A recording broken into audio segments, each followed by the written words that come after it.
รวมใจกันทำบุญทอดกฐินข่าวสารเพื่อการประชาสัมพันธ์ขอเชิญชวนผู้ใจบุญใจกุศลร่วมทำบุญทอดกฐินสามัคคีเพื่อสร้างศาลาโรงครัวที่พักสงฆ์สถาบันธรรมาภิวัตรบ้านศพเตินตำบลศพป้าอำเภอแม่เมาะจังหวัดลำปางในวันอาทิตย์ที่ 23 ตุลาคม 2565 เวลา 13 นาฬิกาท่านที่จะร่วมบุญสามารถร่วมทำบุญผ่านบัญชีธนาคารกรุงไทยสาขาประตูชัยชื่อบัญชีที่พักสงฆ์สถาบันธรรมาภิวัตรเลขที่บัญชี 536-075-5318 ก็เป็นงานบุญงานกุศลทำบุญทอดกฐินสามัคคีโดยการนำของคุณแม่ชะแลมอุดมทรัพย์นะครับที่จะได้เป็นประธานทอดกฐินพร้อมคณะนะครับวันอาทิตย์ที่ 23 ตุลาคม 2565 เวลา 13 นาฬิกาเชิญท่านร่วมงานนี้โดยพร้อมเพรียงกันสร้างหลักชัยชีวิตไว้พึ่งพิงกฐินทานคือสังฆทานบุญทานยิ่งใหญ่1 เดือนท่านกำหนดไว้นับตั้งแต่วันพิธีทำบุญทอดกฐินมหาวิทยาลัยเชียงใหม่ประจำปี 2565 ทอดถวายวันเสาร์ที่ 29 ตุลาคม พุทธศักราช 2565 ณ วัดฝายหินตำบลสุเทพอำเภอเมืองเชียงใหม่ จังหวัดเชียงใหม่ 13 นาฬิกา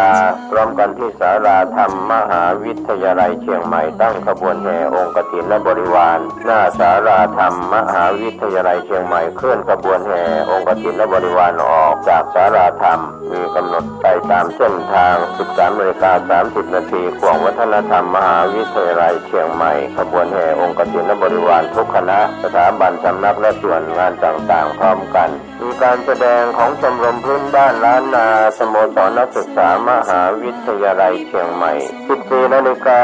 เคลื่อนขบวนแห่องค์กฐินและบริวารเข้าสู่วัดฝายหินประธานในพิธีจุดธูปเทียนบูชาพระรัตนตรัยไหว้พระสมาทานเบญจศีลกล่าวคำถวายผ้ากฐินแด่พระสงฆ์น้อมผ้ากฐินถวายพระสงฆ์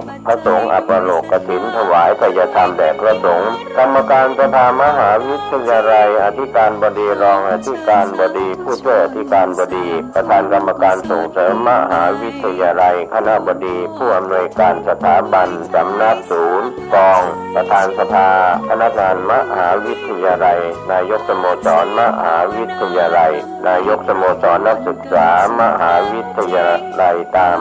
ลำดับถวายทายธรรมแด่พระสงฆ์อนุโมทนากรวดน้ำรับพรลาพระสงฆ์ 15:30 น.ประกาศผลรางวัลการประกวดขบวนกฐินก็เป็นข่าวสารงานทำบุญทอดกฐินมหาวิทยาลัยเชียงใหม่ประจำปี 2565 ตรงกับวันเสาร์ที่ 29 ตุลาคม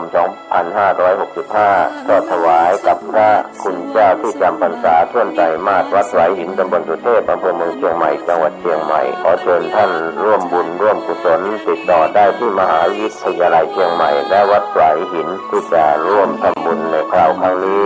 ได้ความสุขกายสุขใจโดยทั่วหน้ากันสร้างเหตุปัจจัยด้วยศรัทธาด้วยปัญญารู้เห็นทำตามจริงขอเชิญสาธุชนสร้างบุญกุศลยิ่งใหญ่กฐินทานคือสังฆทานบุญทานยิ่งใหญ่1 เดือนข่าวสารเพื่อการประชาสัมพันธ์ขอเชิญชวนศรัทธานักศีลนักบุญทั้งหลายร่วมงานทำบุญทอดกฐินสามัคคีของวัดร้องอ้อตำบลสันพิเชื่ออำเภอเมืองจังหวัดเชียงใหม่ตรงกับวันอาทิตย์ที่ 6 พฤศจิกายน พุทธศักราช 2565 ขึ้น 13 ค่ำเดือนยี่ทอดถวายกับพระสงฆ์ที่จำพรรษาท่วนไตรมาสของวัดร้องอ้อเวลา 9:30 น.เป็นต้นไปขอเชิญชวนร่วมงานบุญกฐินสามัคคีของวัดร้องอ้อตำบลสันพิเชื่ออำเภอเมืองเชียงใหม่จังหวัดเชียงใหม่ตรงกับวันอาทิตย์ที่ 6 พฤศจิกายน 2565 ช่วงเช้า 9:30 น.ได้บุญได้กุศลโดยพร้อมเพรียงกันมนุษย์สมบัติสวรรค์สมบัตินิพพานสมบัติเพิ่มพูน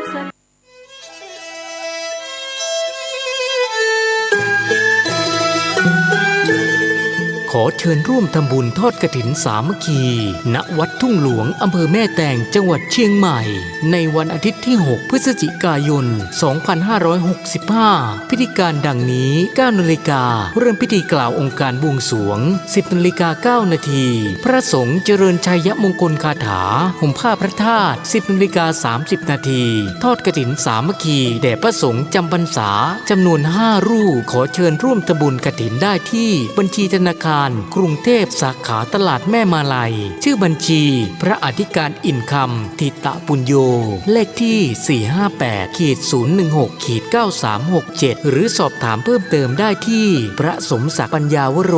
โทร 0819196632ท่านกำลังติดตามรับฟังสถานีวิทยุกระจายเสียงพระพุทธศาสนาแห่งชาติและสังคมคลื่นเพื่อการศึกษาพระพุทธศาสนาและวัฒนธรรมระบบ FM 104.5 เมกะเฮิรตซ์รายการต่อไปเป็นรายการคดีโลกคดีธรรม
วันนี้ตรงกับวันจันทร์ที่ 17 ตุลาคม พระพุทธศักราช 2565 รายการคดีโลกคดีธรรมมาพบกับท่านผู้ฟังเป็นปกติทุกวันจันทร์ถึงวันศุกร์และวันเสาร์อาทิตย์ทางสถานีวิทยุแห่งนี้ท่านผู้ฟังสามารถดาวน์โหลดแอปพลิเคชันวิทยุพุทธศาสนาทั่วไทยเพื่อติดตามรับฟังรายการนี้ได้ทุกวันสำหรับสาธุชนที่สนใจจะติดตามรับฟังรายการคดีโลกคดีธรรมย้อนหลังท่านสามารถเข้าไปในเพจคดีโลกคดีธรรมทางเฟซบุ๊กแล้วก็เข้าไปดูย้อนหลังฟังย้อนหลังได้ซึ่งทางรายการ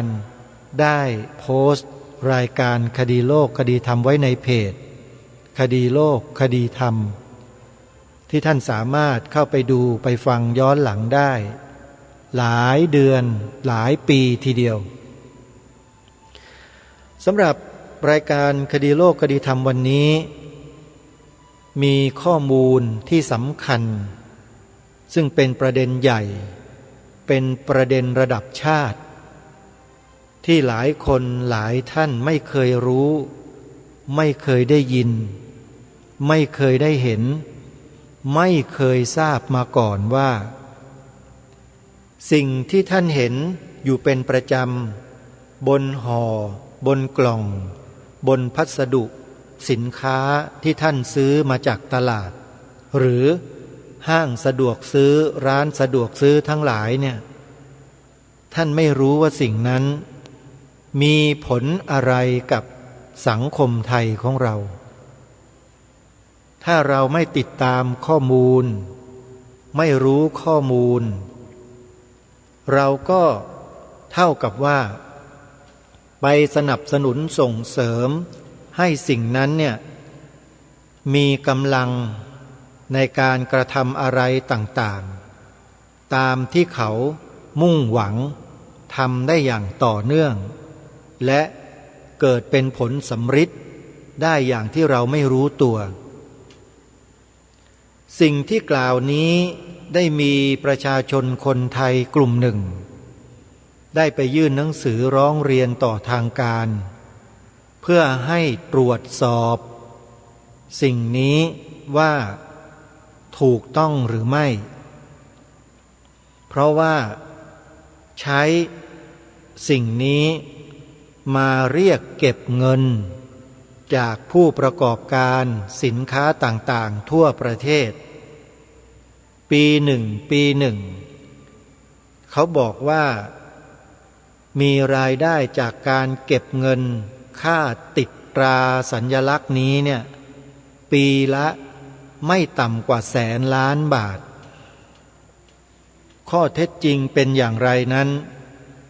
ก็ขึ้นอยู่กับข้อมูลและหลักฐานที่ผู้ประกอบการก็ดีหรือประชาชนผู้มีส่วนได้ส่วนเสียกับสิ่งนี้ก็ดีจะเป็นผู้นำมาเผยแพร่และนำมาแจ้งบอกกับทางการซึ่งในขณะนี้ที่ผ่านมาก็มีเหตุการณ์การเรียกร้องเกิดขึ้นซึ่งเป็นสิ่งที่เราควรจะได้รับรู้รับทราบด้วยกันทำไมรายการจึงจับเรื่องนี้ขึ้นมาเพื่อนำมาเผยแพร่ก็เพราะเรื่องนี้ผู้รู้บอกว่ามีส่วนเกี่ยวข้องด้านความมั่นคงของประเทศไทยของเราด้วยแต่จะเป็นไปในแง่ไหนอย่างไรนั้นก็ขึ้นอยู่กับข้อมูลของฝ่ายผู้เกี่ยวข้องจะได้นำมาเผยแพร่ในโอกาสต่อไปแต่ในช่วงต้นที่มีการออกไปเรียกร้องไปยื่นหนังสือนั้นยังไม่ได้เปิดเผยข้อมูลเหล่านี้อย่างกระจ่างแจ้งเป็นเพียงยื่นข้อมูลให้กับทางการตรวจสอบในเบื้องต้นก่อนและถ้าทางการรับเรื่องไปตรวจสอบผลออกมาอย่างไรแล้วนั่นแหละทางรายการคดีโลกคดีธรรมจึงนำมาเผยแพร่ได้แต่เพื่อให้พวกเราได้เกิดความรู้สึกร่วมกันว่าณเวลานี้มีพี่น้องคนไทยเราจำนวนหนึ่งได้ไปยื่นข้อเรียกร้องต่อทางการ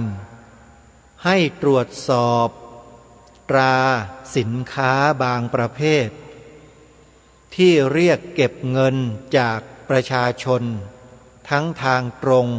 และทางอ้อมโดยมีรายได้เป็นจำนวน100,000,000 บาทต่อปีให้ทางการตรวจสอบว่า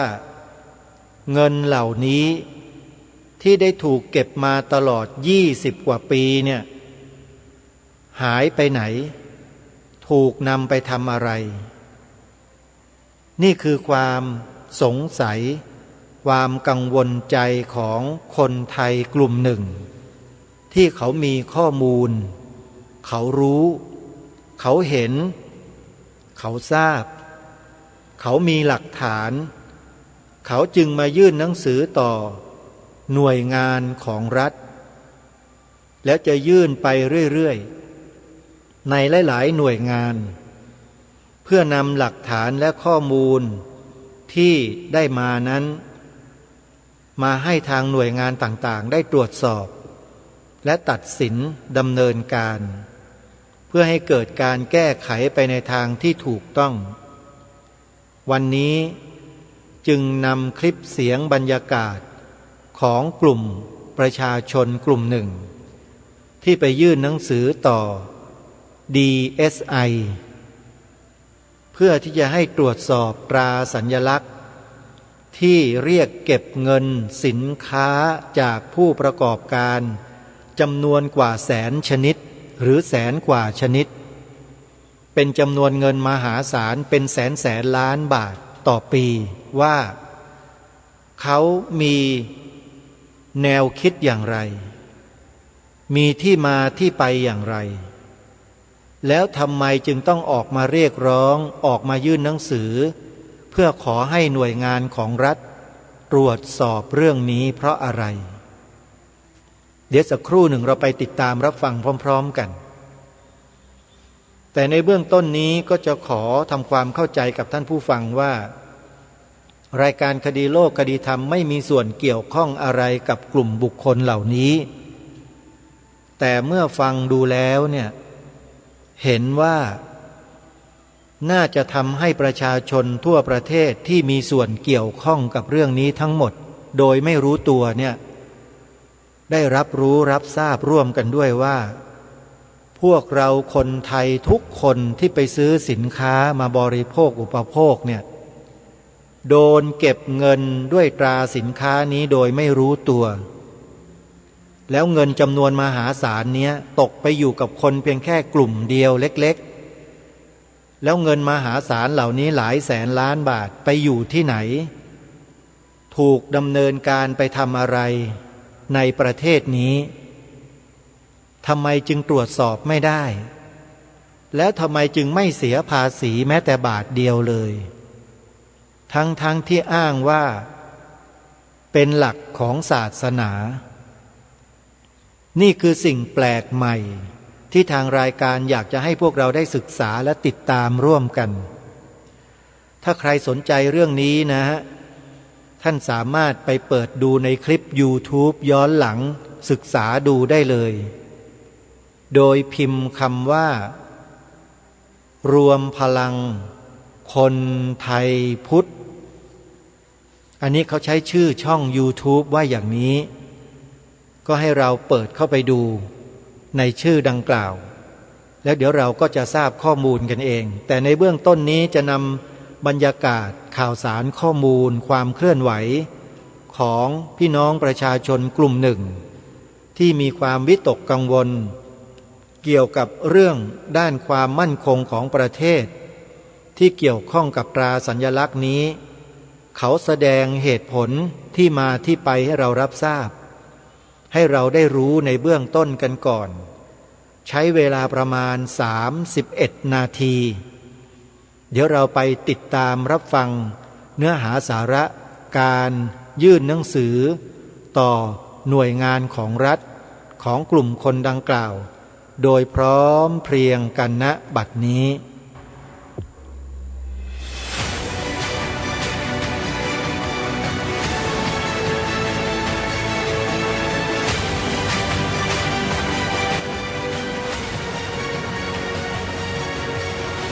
เราก็จะมาเรียกร้องความเป็นธรรมนะครับเรียกร้องความถูกต้องให้กับประชาชนคนไทยนะครับเช่นลัทธิมุสลิมหรือลัทธิอิสลามเนี่ยนะครับนำเอาตราฮาลาลนะครับมาหากินนะครับในภาคธุรกิจของประเทศชาติของประเทศไทยของเรานะครับโดยที่ชาวพุทธทุกๆคนหรือว่าต่างศาสนาทุกศาสนานะครับจะต้องเสียเงินเพิ่มให้กับตรานี้มา20 กว่าปีโดยที่ตรานี้ไม่มีประโยชน์ต่อทั้งผู้ประกอบการและผู้บริโภคเลยนะครับเป็นคำกล่าวอ้างต่างๆนะครับที่กล่าวว่าไอ้ตรานี้จะทำให้ส่งออกต่างประเทศได้ในประเทศมุสลิมด้วยกันนะฮะหรือว่าตรานี้นะครับมีความสะอาดให้ประชาชนนะฮะคนไทยนะครับได้บริโภคกันแต่ในความเป็นจริงแล้วนะครับความสะอาดหรือการที่เขาบอกว่าเพื่อเป็นการส่งออกนี่มันเป็นคำหลอกลวงพวกเรามา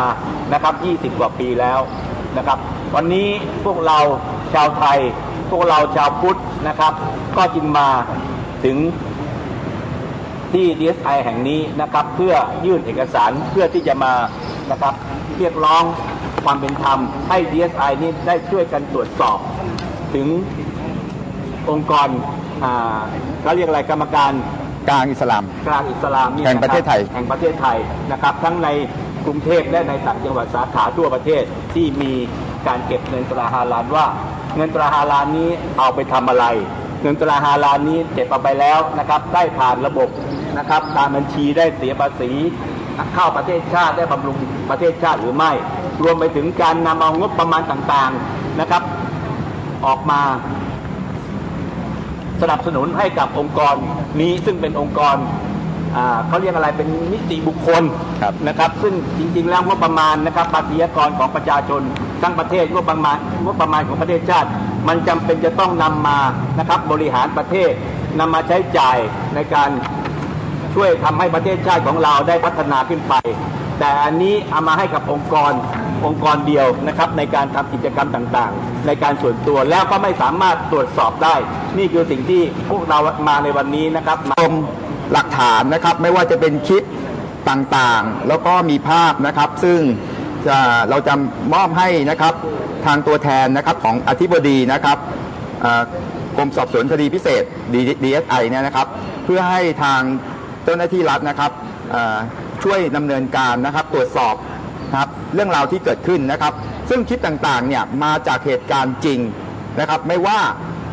มีจากการที่มีการอ้างว่าตาฮาลาลเนี่ยนะครับเมื่อผู้ประกอบการไทยเนี่ยได้เสียค่าใช้จ่ายแล้วเนี่ยสามารถจะไปใช้ที่ประเทศโลกมุสลิมได้ตั้งแต่ปี 2541 นะครับแต่ปรากฏว่าสิ่งที่ได้หลอกลวงนะครับผู้ประกอบการไทยเนี่ยมันส่งผลกระทบไปถึงภาคประชาชน60 กว่าล้านคนทั่วประเทศเพราะว่าเมื่อผู้ประกอบการไทยนะครับเสียเงินติดค่าตาฮาลาลไปแล้วนอกจากเสียไปแล้วนะครับไม่สามารถส่งออกไปประเทศโลกมุสลิมได้จริงเลยนะครับไม่เป็นความจริงซึ่งเราได้มีหลักฐานนะครับจากทางผู้ประกอบการเองนะครับที่ไปอยู่นะครับส่งค้าขายนะครับกับทางประเทศโลกมุสลิมหลายประเทศนะครับแล้วก็หลักฐานต่างๆเหล่านี้นะครับเราก็จะไว้มอบให้กับ DSI นะครับในขณะเดียวกันเราก็ได้หลักฐานนะครับซึ่งเป็นหลักฐานจากรัฐมนตรีว่าการกระทรวงพาณิชย์เองนะครับคุณจุลินลักษณะวิสิทธิ์นะครับซึ่งไปทางประเทศซาอุมาเมื่อเดือนที่แล้วนะครับได้มีการขอทางอย.ซาอุนะครับให้ส่งตัวแทนมาตรวจสอบโรงงานไก่ในไทยเพื่อที่ได้รับอนุญาตนะครับซึ่งตรงนี้ก็จะหมายถึงว่าการมีตาฮาลาลไทยเนี่ยไม่ได้สามารถนำไปใช้ส่งออกได้ทันทีอย่างที่เป็นการโฆษณาชวนเชื่อมาตั้งแต่ 2541 นะครับนอกจากนั้นเองครับมันมีคลิปที่หลุดออกมานะครับจากรัฐมนตรีช่วยนะครับว่าการกระทรวงเกษตรนะครับซึ่งได้ประชุมร่วมกับกรรมการกายอิสลามเองนะครับแล้วหนึ่งในนั้นก็คือมีการพูดถึงว่าในความเป็นจริงแล้วเขาได้ไปคุยกับประเทศโลกมุสลิมนะครับแล้วปรากฏว่า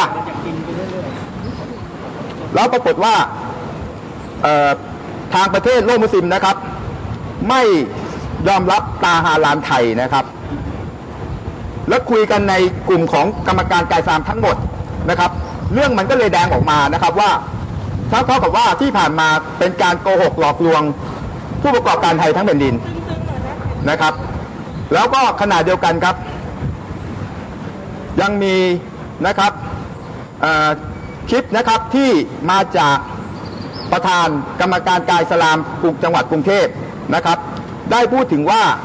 ทางประเทศโลกมุสลิมไม่ยอมรับตาฮาลาลไทยเพราะว่าฮาลาลไทยอ้างเรื่องวิทยาศาสตร์ฮาลาลนะครับ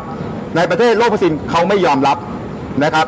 เพราะงั้นคลิปต่างๆเหล่านี้เป็นหลักฐานครับที่เราจะนำส่งให้กับ DSI แล้วนอกจากนั้นนะครับก็ยังมีนะครับคลิปที่ทางมุสลิมเองนะครับที่มีตำแหน่งใหญ่นะครับได้พูดถึงว่าการเก็บค่าธรรมเนียมฮาลาลเนี่ยมีผู้ประกอบการไปปรึกษาว่าทำไมแพงจัง 40,000-50,000 บาทต่อปีทำไม่ไหวนะครับแล้วก็นอกจากนั้นก็ยังมีคลิปอีกหลายๆคลิปนะครับที่เป็นหลักฐานนะครับทำให้เรารู้ความจริงอีกมากมายนะครับซึ่งในรายละเอียดนะครับเราจะพูดถึงตรงนี้เพิ่มขึ้นเรื่อยๆเพื่อให้ภาคสังคมต่างๆรับรู้นะครับนอกจากนั้นนะครับได้มีสมาคมปกป้องพระพุทธศาสนานะครับได้ไปสอบถามเรื่องตัวเลขจากกรมส่งเสริมการค้าระหว่างประเทศนะครับว่าตัวเลขส่งออกสินค้าฮาลาลไทยนะครับสามารถตรวจสอบได้จริงไหมผลปรากฏว่าทางคำตอบจากกรมส่งเสริมการค้าระหว่างประเทศนะครับได้มีคำตอบกลับมานะครับ5ข้อนะครับซึ่งหนึ่งในนั้นก็คือทางพิกัดศุลกากร ไม่สามารถจะมีการออกพิกัดศุลกากรทางศาสนาได้จึงเป็นสิ่งที่ทำให้เห็นแน่ชัดว่าการที่รัฐมนตรีหรือการที่หน่วยงานฝ่ายที่เกี่ยวข้องหรือกรรมการกลางอิสลามได้อ้างถึงเรื่องตัวเลขส่งออกที่ติดตาฮาลาลไปว่าจำนวนมากมายเนี่ยนั่นก็คือเรื่องโกหกหลอกลวงทั้งหมดเพราะในความเป็นจริงไม่สามารถเช็คได้ครับเพราะว่าเมืองไทยเรายังไม่มีพิกัดศุลกากรด้านศาสนาสิ่งนี้จึงเป็นสิ่งที่น่ากลัวมากครับเพราะแต่ว่าเป็นการหลอกลวงภาคประชาชนทั้งประเทศแล้วยังร่วมมือกันโกงกับเจ้าหน้าที่รัฐนะฮะแล้วก็ในขณะเดียวกันเรายังมีคลิปที่ทางทีมงานเราไปสืบถึงกระทรวงพาณิชย์ไปสืบถึงกระทรวงเกษตรไปสืบถึงกระทรวงสาธารณสุขหน่วยงานอย.นะครับแล้วเราได้คำตอบมานะครับซึ่งจริงๆวันนี้เราเตรียมข้อมูลนี้ไว้ให้กับสื่อด้วยนะครับแล้วก็ภาคประชาชนที่มานะครับได้เห็นว่ามันมีคลิปหลักฐานที่เป็นหลักฐานชัดเจนนะครับว่ามีการทุจริตมีการหลอกลวงมีการช่อโกงประชาชนยังไม่หยุดยั้งที่จะโกงต่อนะครับถ้าภาคประชาชนไม่ตื่นรู้ตรงนี้จะมีเป็นภัยร้ายแรงที่เกิดขึ้นมากขึ้นอีกนะครับคลิปต่างๆที่เกิดขึ้นนะครับมาจากเจ้าหน้าที่รัฐไปร่วมมือกับทางกรรมการกลางอิสลามนะครับใช้สถานที่ของรัฐไม่ว่าจะเป็นหน่วยงานอย.ไปเชียร์ให้ผู้ประกอบการไทยนะครับทำฮาลาลมีเอกสารสมัครทำฮาลาลอยู่ในหน่วยงานของอย.นะครับนอกจากนั้นยังบอกว่าหน่วยงานของการในหน่วยงานของฮาลาลเนี่ยเป็นของหน่วยงานของรัฐด้วยซ้ำไปนะครับคลิปหลักฐานต่างๆนี้เราได้เก็บบันทึกไว้ในขณะเดียวกันในส่วนของกระทรวงพาณิชย์มีเจ้าหน้าที่รัฐได้พูดถึงว่าได้พูดความจริงออกมาหลุดออกมาเป็นคลิปออกมาว่ากระทรวงพาณิชย์ทางเจ้าที่รัฐทราบไหมว่ากรรมการกลางอิสลามเป็นผู้เก็บเงินค่าธรรมเนียมต่างๆเงินไม่เข้ารัฐบาลผลปรากฏว่าเจ้าหน้าที่รับทราบครับ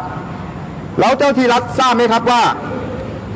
การที่ให้ผู้ประกอบการไทยติดตาฮาลาลแล้วไม่สามารถใช้ได้จริงดังต่างประเทศอย่างที่อ้างหรืออย่างโฆษณาไว้ปรากฏว่าเจ้าหน้าที่รัฐก็รับทราบครับตรงนี้เป็นหลักฐานที่เราได้บันทึกไว้แล้วเราจะให้หน่วยงานของ DSI ครับซึ่งเป็นกรมสอบสวนคดีพิเศษเนี่ยครับมาช่วยคนไทยทั้งแผ่นดินในการตรวจสอบเรื่องนี้โดยด่วนนะครับแต่ขณะเดียวกันครับเจ้าหน้าที่รัฐของกระทรวงพาณิชย์กลับยังบอกว่าแต่ทางกระทรวงพาณิชย์จะพยายามครับไปติดต่อประเทศอื่นๆเพื่อให้ยอมรับฮาลาลไทยมันจึงเป็นเรื่องที่แปลกมากครับว่าทำไมจะต้องให้เจ้าหน้าที่รัฐซึ่งกินเงินเดือนกินภาษีจากคนไทยทั้งแผ่นดินจากคนทุกศาสนานะครับแต่กลับต้องไปทำงานไปหาลูกค้านะครับทั้งในประเทศและต่างประเทศด้วยนะครับล่าสุดไปถึงซาอุเลยนะครับเพื่อไปหาลูกค้าให้กับกรรมการกลางอิสลามเพื่อที่จะได้ขายตาฮาลาลให้การกระทำแบบนี้มันเข้าข่ายทุจริตเชิงนโยบายนะครับท่านผู้ชมครับ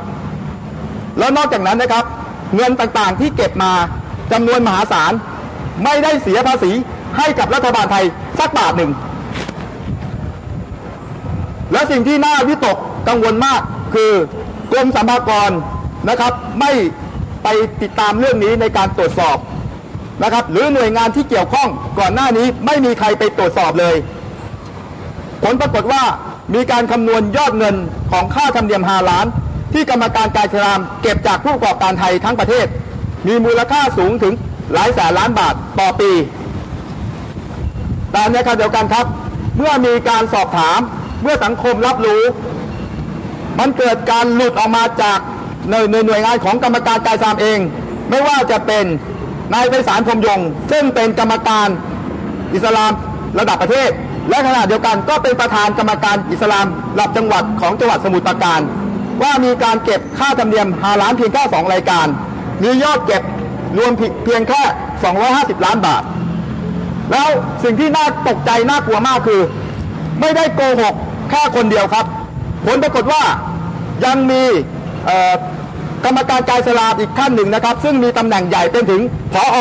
วิทยาศาสตร์ฮาลาล นะครับ นั่นคือคุณวินัยดาหลันนะครับคลิปต่างๆเหล่านี้ที่ผมพูดมีหลักฐานอยู่นะครับ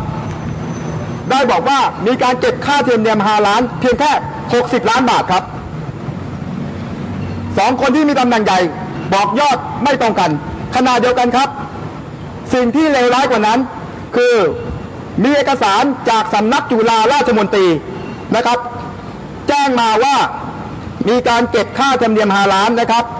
ซึ่งตรงนี้น่ากลัวมากครับออกเป็นเอกสารเลยแล้วกลายเป็นว่าคนส่วนใหญ่ของประเทศไม่ได้รู้หรือสื่อต่างๆไม่เอามาลงครับถามว่าถ้าเป็นวัดมีการเก็บเงินค่าบริจาคถ้าอ้างว่าเป็นศาสนานะครับมัคคทายกบอกว่าเงินบริจาคได้มา1 ล้านบาทรองเจ้าว่าบอกว่าเงินบริจาคได้มา3 ล้านบาทกรรมการบอกว่าได้มา10 ล้านบาทถามว่าถ้าขนาดของวัดเนี่ยมีแจ้งยอดไม่ตรงกันเนี่ยจะเกิดอะไรขึ้นครับ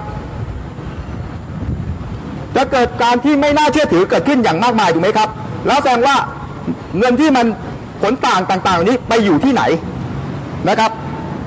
แต่สิ่งที่น่ากลัวคือ1ครับกรรมการการศึกษาบอกว่ามีเก็บค่าธรรมเนียม5 ล้านเพียงแค่60 ล้านบาทอีกคนนึงบอกว่า250 ล้านบาทเอกสารจากสำนักจุฬาบอกว่า160 ล้านบาท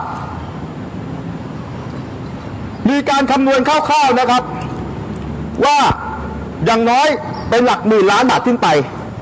ความแตกต่างระหว่าง60 ล้านบาทกับหลายหมื่นล้านบาทหรือหลายแสนล้านบาทเนี่ยครับมันคืออะไรและยอดที่แตกต่างนี้ไปอยู่ที่ไหนแล้วนอกจากนั้นไม่เคยเสียภาษีให้รัฐบาลไทยสักบาทเดียวนะครับแล้วที่หนักกว่านั้นครับมีการไปหลอกลวงข้าราชการไทยนะครับตามกระทรวงต่างๆให้มาช่วยทำงานรับใช้มีการเอางบประมาณแผ่นดินนะครับใช้ผ่านกระทรวงต่างๆไม่ว่าจะเป็นกระทรวงวิทยาศาสตร์นะครับมีการตั้งศูนย์วิทยาศาสตร์5 ล้านในมหาวิทยาลัยจุฬาตรงนี้ใช้งบประมาณแผ่นดินไปเท่าไหร่แล้วนะครับมีการใช้งบประมาณแผ่นดินไปสนับสนุนกิจการ5 ล้านผ่านกระทรวงอุตสาหกรรมมีการใช้งบประมาณแผ่นดินไปสนับสนุนกิจการ5 ล้านผ่านกระทรวงพาณิชย์มีการใช้งบประมาณแผ่นดินผ่านกระทรวงเกษตรและนอกจากนั้นครับเรายังได้คลิปหลักฐานที่เจ้าหน้าที่รัฐหลุดพูดออกมาว่า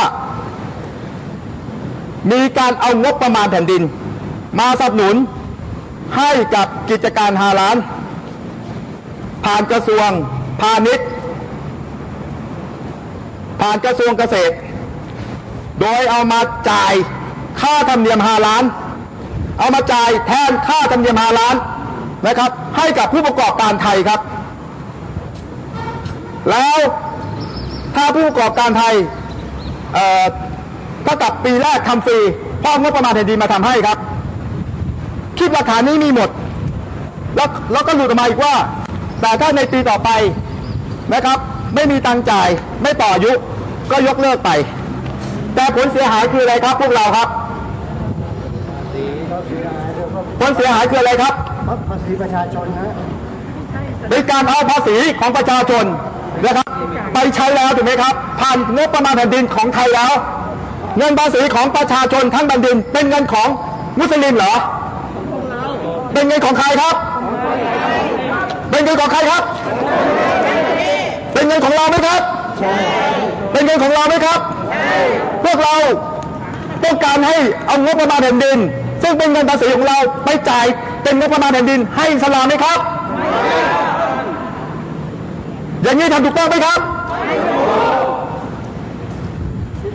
ครับผิดกฎหมายนะครับและได้มีเอกสารนะครับ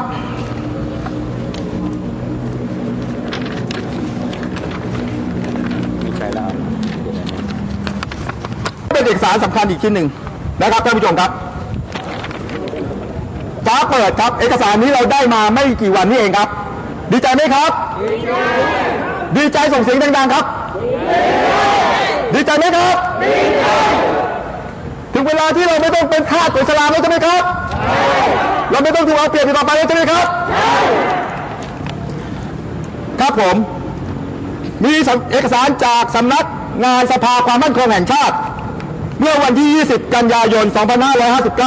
2559 เรื่องผลการตรวจสอบการเงินของกองทุนเพื่อพัฒนามาตรฐานฮาลาลเรียนประธานชมรมผู้สื่อมวลชนส่งเสริมพระพุทธศาสนาอ้างถึงชมรมสื่อมวลชนส่งเสริมพระพุทธศาสนาที่ 005/2559 ลงวันที่ 28 มิถุนายน 2559 ตามที่ชมรมสื่อมวลชนส่งเสริมพระพุทธศาสนาขอให้สำนักงานสภาความมั่นคงแห่งชาติตรวจสอบพฤติกรรมบุคคลและการดำเนินการของคณะกรรมการการอิสลามแห่งประเทศไทยที่อาจมีพฤติกรรมแสวงหาผลประโยชน์จากการเรียกเก็บค่าธรรมเนียมจากเครื่องหมายสัญลักษณ์ฮาลาลนั้นสำนักงานสภาความมั่นคงแห่งชาติได้ประสานหน่วยงานที่เกี่ยวข้องตรวจสอบเรื่องร้องเรียนดังกล่าวแล้วปรากฏว่าการรับรองผลิตภัณฑ์ฮาลาลและการขอหนังสือสำคัญขอใช้เครื่องหมายรับรองฮาลาลมีสำนักงานคณะกรรมการอิสลามแห่งประเทศไทยเป็นเจ้าของลิขสิทธิ์ที่มีอำนาจพิจารณาโดยตรงซึ่งควรที่ผู้ที่ได้รับความเดือดร้อนเสียหายจะได้ใช้ช่องทางตามกฎหมายที่มีทั้งทางปกครองและทางแพ่งรวมถึงแจ้งให้หน่วยงานที่มีหน้าที่รับผิดชอบโดยตรงรับไปพิจารณาตามอำนาจหน้าที่จึงเรียนมาเพื่อโปรดทราบขอแสดงความนับถือนายประกรณ์ศรีจันทร์งามรองเลขาธิการปฏิบัติราชการแทนเลขาธิการสภาความมั่นคงแห่งชาติสำนักประเมินภัยคุกคามนี่เป็นเอกสารจากสภาความมั่นคงแห่งชาติครับเอกสารฉบับนี้หมายถึงว่าผู้ที่รับความเดือดร้อนเสียหายคือพวกเราไหมครับพวกเราถูกโกงไหมครับเราอยากจะให้สินค้ามีฮาลาลหรือไม่มีฮาลาลอยู่ในเซเว่นครับไม่มีแต่ทุกวันนี้เป็นไงครับจะซื้อไมโลมีไมโลไม่มีฮาลาลให้เราเลือกไหมครับไม่รู้มีช็อกโกแลตที่ไม่มีตาร้านให้เราเลือกไหมครับไม่มีแล้วทำไมพวกเราจะต้องมาเสียเงินเพิ่มในการซื้อสินค้าที่มีฮาลาลทำไมต้องยัดเยียดตาร้านให้พวกเราครับพวกเราเป็นทาสของอิสลามไปแล้วเหรอครับไม่ใช่พวกเราเป็นคนส่วนใหญ่ของประเทศถูกไหมครับ60 กว่าล้านคนทำไมจะต้องเอาตาฮาลาลมาให้เรา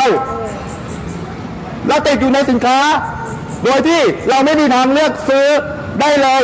อย่างนี้ทำถูกต้องไหมครับไม่ถูกเมื่อวันที่ 20 กันยายนที่ผ่านมานะครับทางทีมงานนะครับอปส.และเครือข่ายภาคประชาชนนะครับจากตัวแทนทั่วประเทศนะครับได้นะครับทำหนังสือยื่นถึงผู้บริหาร CP7 นะครับว่าให้ช่วยทำโซนสินค้าไม่มีตาฮาลาลมาให้คนส่วนใหญ่ของประเทศ60 กว่าล้านคนที่ไม่ใช่อิสลามครับสิ่งนี้เราขอเรียกร้องแบบนี้เราทำผิดกฎหมายไหมครับไม่ผิดเราเรียกร้องความเป็นธรรมใช่ไหมครับใช่เพราะประเทศไทยยังไม่ได้เป็นรัฐอิสลามคนไทยส่วนใหญ่ของประเทศยังไม่ได้เป็นทาสอิสลามถูกไหมครับเพราะฉะนั้นนะครับจึงควรจะมีโซนสินค้าที่ไม่มีตาฮาลาลมาให้คนส่วนใหญ่ของประเทศถูกต้องไหมครับ90%เลยครับ 95% ของประเทศ60 กว่าล้านคนต้องยอมเสียเงินเพิ่มเพื่อคน 4-5% เหรอครับอย่างนี้ถูกต้องไหมครับคน 5% มาครอบงำ 95% คน 5% มาครอบงำคน 95% ได้ไงที่เขาบอกนะครับเพราะฉะนั้นนะครับท่านผู้ชมเชื่อไหมครับการที่เรามาเรียกร้องสิ่งเหล่านี้เป็นสิ่งที่คนส่วนใหญ่ของประเทศควรที่ได้รับการตอบรับแต่กับสื่อมวลชนต่างๆกับไม่มีใครกล้ามาเสนอข่าวมันเกิดอะไรขึ้นกับประเทศไทยครับ คนไทยส่วนใหญ่ของประเทศยังฝากความหวังกับใครได้มั้งครับคำถามนะครับ เรายังฝากความหวังไว้กับใครได้มั้งครับ DSI จะช่วยเราได้ไหมครับ เราขอความเมตตาจาก DSI ครับ DSI ช่วยเราได้ไหมครับได้ไหมครับ DSI ช่วยตรวจสอบการกระทำของกรรมการการอิสลามให้เราได้ไหมครับสมควรที่ DSI จะช่วยคนส่วนใหญ่ของประเทศไหมครับ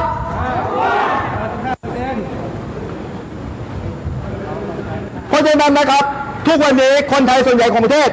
มีแต่โดนกระทำย่ำยีเหมือนบังคับซื้อสินค้าก็ต้องซื้อสินค้าที่มีแต่ฮาลาลขณะเดียวกันเงินทุกบาททุกสตางค์หายากไหมครับหายากไหมครับเราเสียภาษีใช่ไหมครับซื้อขนมซื้อของกินจ่ายค่าน้ำค่าไฟค่าโทรศัพท์เสียภาษีไหมครับกี่เปอร์เซ็นต์ครับ7%เราคาดหวังว่าภาษีที่เสียจะนำไปใช้ประโยชน์ให้คนส่วนใหญ่ของประเทศใช่ไหมครับให้ถึงมือพวกเราใช่ไหมครับอย่างตอนนี้ต้องเอางบประมาณแผ่นดินไปสนับสนุนกิจการฮาลาลด้วยครับพวกเราสงสัยไหมครับสงสัยไหมครับภาครัฐไปไหนครับเห็นด้วยยินยอมด้วยDSI ครับพวกเรานะครับมาเป็นตัวแทนนะครับบางคนน้ำท่วมมา4 วันนี้เป็นตายยังไงต้องมาฝ่าฟันมาให้ถึงให้ได้เพราะฉะนั้นนะครับขอนะครับผู้บริหารอธิบดีกรมการปกครองกรมสอบสวนคดีพิเศษ DSI นะครับส่งตัวแทนแล้วรับปัญหาความเดือดร้อนของคนส่วนใหญ่ของประเทศนะครับช่วยเราหน่อยนะครับครับผมเราหวังให้DSIช่วยเราDSIช่วยด้วยDSIช่วยด้วยองค์กรตรวจสอบช่วยเราด้วย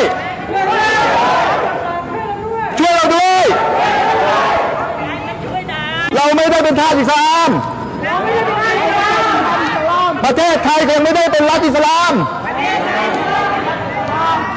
ทำไมต้องบังคับให้เรายัดเยียดเราให้ซื้อสินค้าแต่มีฮาลาลทำไมต้องเอางบประมาณแผ่นดินเราไปสนับสนุนฮาลาลให้และที่สำคัญครับการกระทำยังใช้วิธีการโกหกหลอกลวงไม่ได้ตรงไปตรงมาตั้งแต่ปี 2541 นะครับมาถึงปัจจุบันถึง 24 ปีนะครับแล้วยังช่วยกันปกปิดอีกอย่างนี้เรียกว่าอะไรดีครับเลวไหมครับชั่วไหมครับทำผิดกฎหมายด้วยทำผิดกฎหมายไหมครับประชาชนไหมครับเราจะยอมไหมครับเราจะยอมไหมครับควรจะทำไงครับ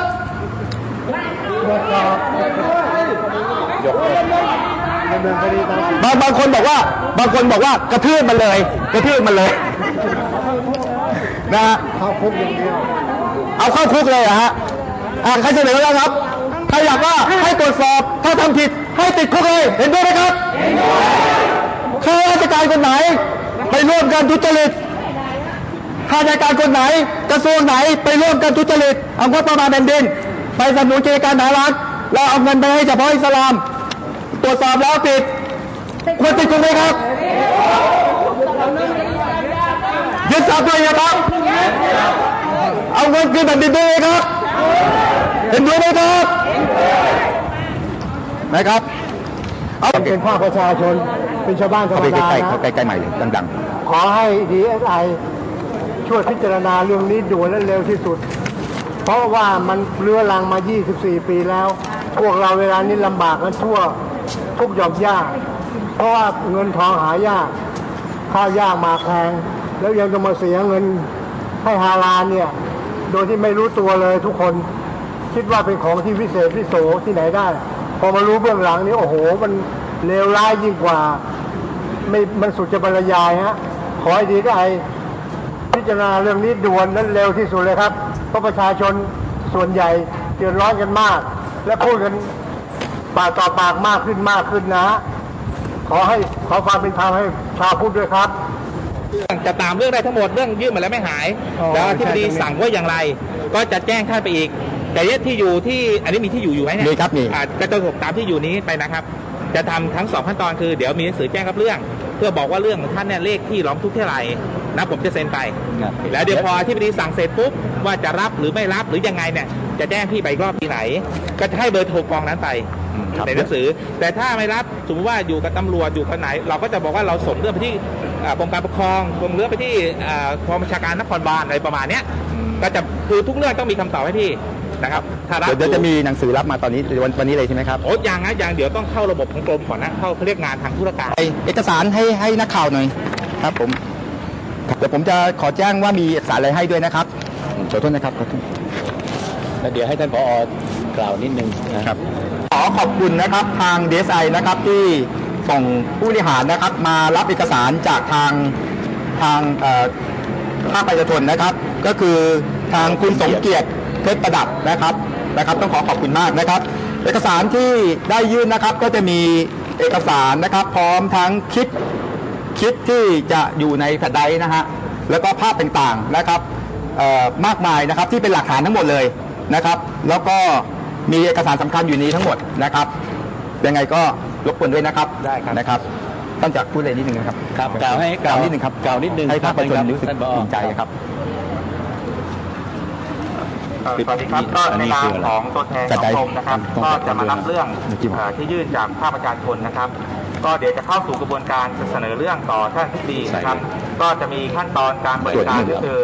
หลังจากรับเรื่องแล้วเดี๋ยวจะมีหนังสือแจ้งไปยังผู้ร้องโดยตรงนะครับเพื่อจะระบุหมายเลขสำนวนร้องทุกข์ที่เท่าไหร่นะครับเมื่ออธิบดีมีข้อสั่งการเป็นประการใดแล้วนะครับก็จะมีหนังสือไปถึงผู้ร้องอีก1 ครั้งนะครับว่ากรณีดังกล่าวเข้าเงื่อนไขหรือหลักเกณฑ์หรือวิธีการที่กรมจะรับเรื่องไว้พิจารณาหรือไม่นะครับหากไม่รับอยู่หน่วยงานไหนเราก็จะส่งไปตามหน่วยงานที่มีอำนาจหน้าที่ต่อไปนะครับแต่หากเห็นว่าอยู่ในอำนาจของกรมก็จะแจ้งไปอีกว่าอยู่ในกองคดีใดนะครับเพื่อเอาไว้ประสานงานหรือส่งเอกสารข้อมูลเพิ่มเติมนะครับในนี้แฟลชไดรฟ์ท่านได้แฟลชไดรฟ์อยู่ในเดี๋ยวผมดีผมจะให้ดูเดี๋ยวมีแฟลชไดรฟ์อยู่ในกล่องนะโดยดีย้ายหายนะเอาไอ้เขาเรียกอะไรนะครับแต่ในนี้เป็น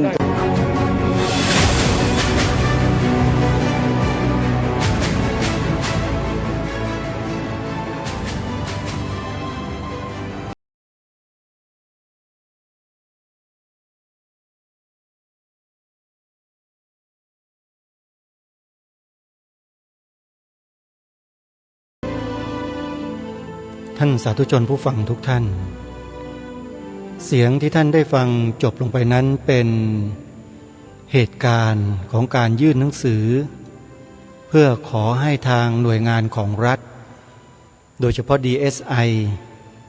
ตรวจสอบถึงกิจการของตราสัญลักษณ์ฮาลาลที่มีอยู่ในประเทศไทยของเราว่าเขาได้ดำเนินการอย่างถูกต้องตามกฎหมายหรือไม่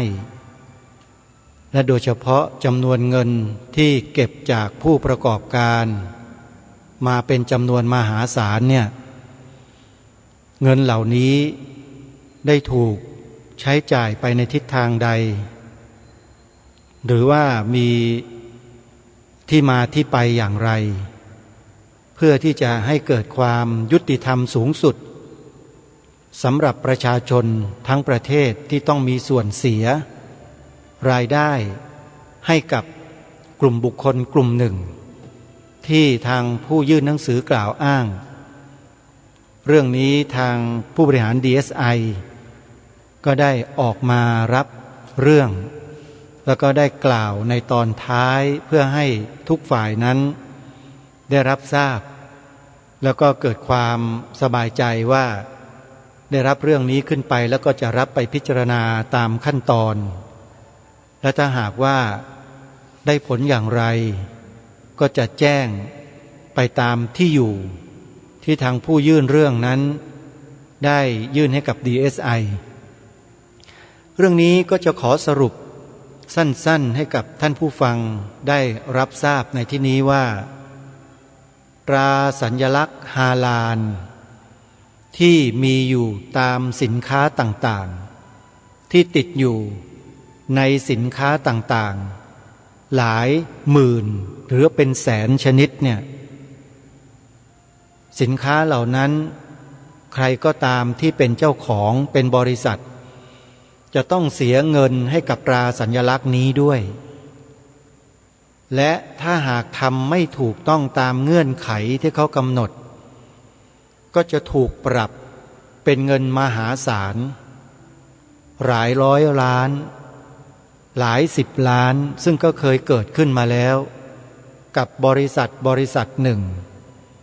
ที่อาตมาภาพมีส่วน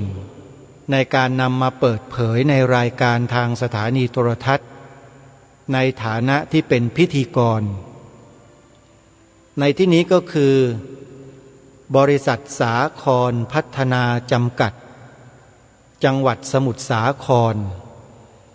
ซึ่งเป็นบริษัทผลิตซอสน้ำปลาอะไรต่างๆเหล่านี้ก็ติดตราสัญลักษณ์นี้เหมือนกันพอหมด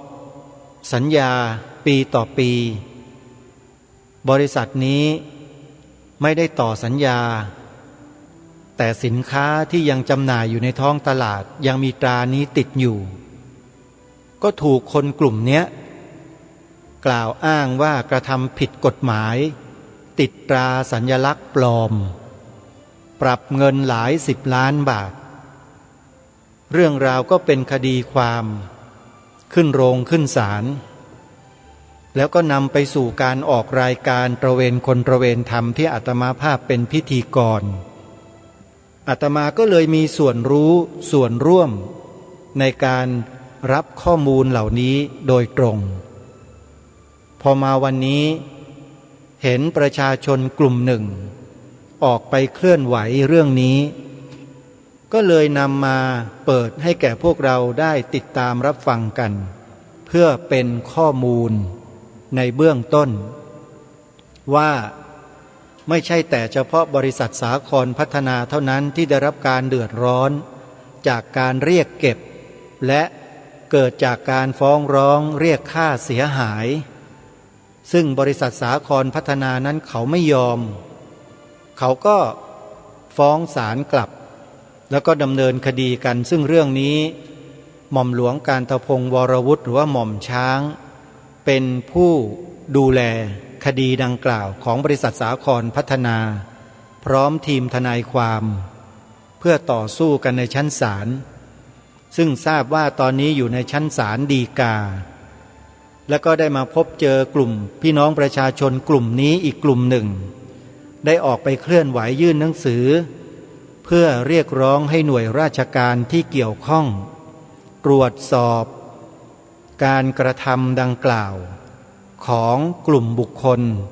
ที่อ้างตนเองว่ามีสิทธิ์และมีอำนาจในการเรียกเก็บเงินจากประชาชน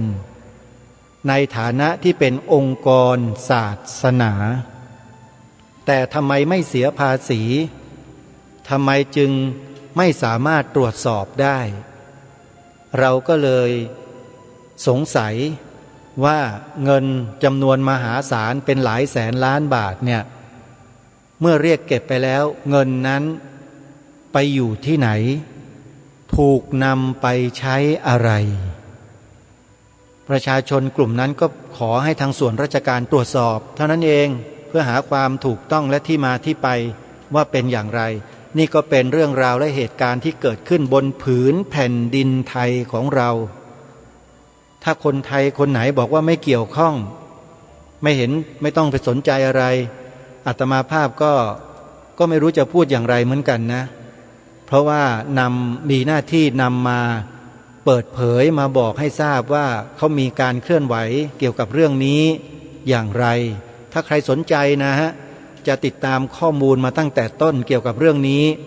ก็สามารถเข้าไปดูคลิปใน YouTube ได้เลย พิมพ์คำว่ารวมพลังคนไทยพุทธรวมพลังคนไทยพุทธแล้วท่านก็จะทราบข้อมูลทั้งหมดนี่คือเนื้อหาของรายการในวันนี้นำมาบอกเล่านำมาบอกกล่าวให้กับพวกเราได้รับทราบวันนี้เวลาของรายการหมดลงแล้วอาตมาภาพต้องขอสมมุติยุติรายการไว้แต่เพียงเท่านี้พบกันใหม่ในวันต่อไปขอความสุขสวัสดีในธรรมแห่งองค์สมเด็จพระบรมศาสดาสัมมาสัมพุทธเจ้าจงปรากฏเกิดมีขึ้นในจิตใจ